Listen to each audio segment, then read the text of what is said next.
शेतकरी बंधूंनो, कृषीराज माऊली YouTube channel आपलं स्वागत. मी कृषी अधिकारी राजेंद्र काळे.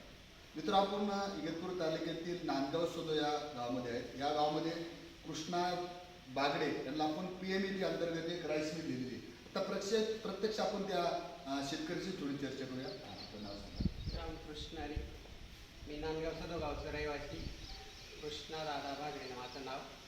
मला कृषी खात्याकडून PME अंतर्गत ते मशीन मिळालं, राईस मिल म्हणून.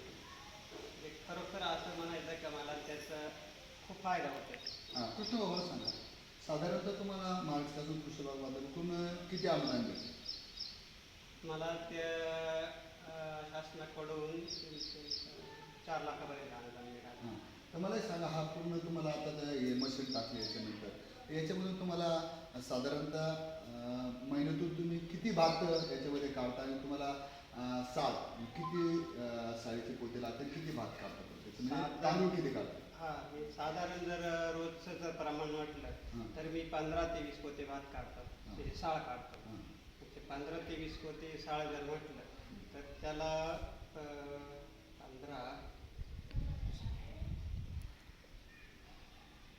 जवळजवळ 7-8 क्विंटल तांदूळ निघतं मला दिवसाला. हो. 15 पोते साळ जर काढलं तर मला सरासरी माझा 1500 ते 2000 रुपये रोजचा नफा मिळतो. रोजचा साधारणतः 1500 जर 2000 रुपये नफा जर तुम्हाला दिवसात मला साधारणतः 30 दिवसात तुम्हाला 50,000 रुपये याच्यामध्ये फायदा भेटतो. महत्त्वाचा विषय आहे की आता जर तुम्ही याच्या आधी आता एरियामध्ये सगळं मिल नाही आहे, याच्या माध्यमातून तुमच्या गावातील आता शेतकरी साधारणतः तुम्ही शेतकऱ्यांना काय सांगा? तुम्ही आता जर शेतीला जर पूरक व्यवसाय जर करायचा म्हणाल तर शेतकऱ्याला तुम्ही काय सांगणार? हे मशीन आपल्या गावात म्हणजे पहिल्यांदा आलं माझ्याकडे. याच्यासाठी लोक इथून गोटीला जायचे. त्यांचा जवळजवळ खर्च एका पोत्यामागं 50 ते 60 रुपये होता तिथपर्यंत जायला, गोटीला जायला. आणि ते इथं आल्यामुळं शेतकऱ्यांचा खूप फायदा होतो. त्याचं भाडं वाचलं तेवढं, त्याच्यामुळे शेतकरी खूप खुश आहे. ठीक आहे मित्र, तुम्ही पाहिलं असेल की कृष्णा बागडेने आता छोटासा शेतीपूरक काहीतरी व्यवसाय असायला, शेतीला लागून काहीतरी व्यवसाय असं म्हणजे राईस मिल महाराष्ट्र कृषी विभाग, तालुका कृषी अधिकारी इगतपुरी यांच्या माध्यमातून हा प्रोजेक्ट तिने सुरू केला. तुम्ही पाहिलं असेल की साधारणतः त्याला महिन्याला निव्वळ नफा 50 ते 60 हजार रुपये नफा याच्यामध्ये मिळतो.